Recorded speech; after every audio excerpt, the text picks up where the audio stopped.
All Parties Hurriyat Conference leaders have said that the Modi-led fascist Indian regime has snatched every right, including the right to life, of the Kashmiris, with extra-judicial killings, arbitrary detentions and torture having become a routine in the territory.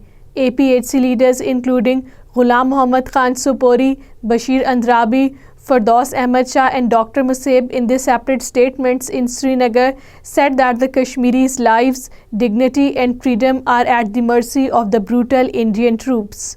Posters have again appeared with Pakistan flag and praising Pakistan for showing solidarity with the Kashmiri people.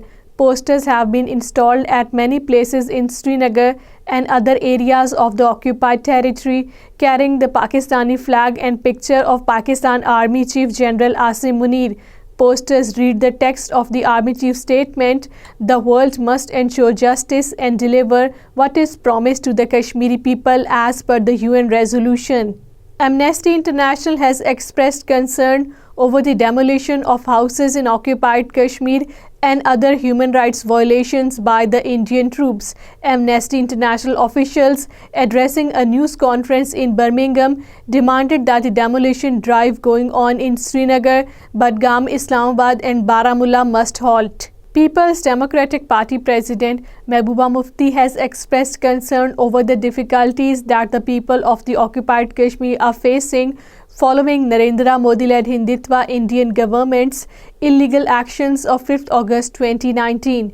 Mehbooba Mufti, talking to media persons at the party office in Jammu, said that she was concerned about the difficulties being faced by the people in the aftermath of the revocation of Article 370 and splitting of the occupied Kashmir into two union territories in April 2019.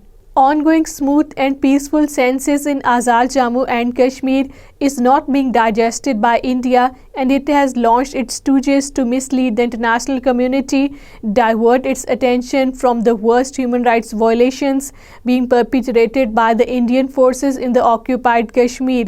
An analytical report released by the research section of Kashmir Media Service today said that in its latest such attempt, New Delhi has hired the services of a self-exiled man, Dr. Amjad Ayub Mirza, to spread hatred between the people of Azad Jammu and Kashmir and the people of Pakistan. Vice President of Jammu and Kashmir National Conference Umar Abdullah has demanded the release of all political prisoners, including former legislator Engineer Rashid. Umar Abdullah, talking to media persons in Budgam, said all Kashmiris languishing in different jails should be released. The Public Safety Act should go once and for all, he said. Top leaders of India's opposition camp will visit occupied Kashmir to take stock of the prevailing ground situation and listen to the grievances of the people of the territory. The visit will take place in the month of May.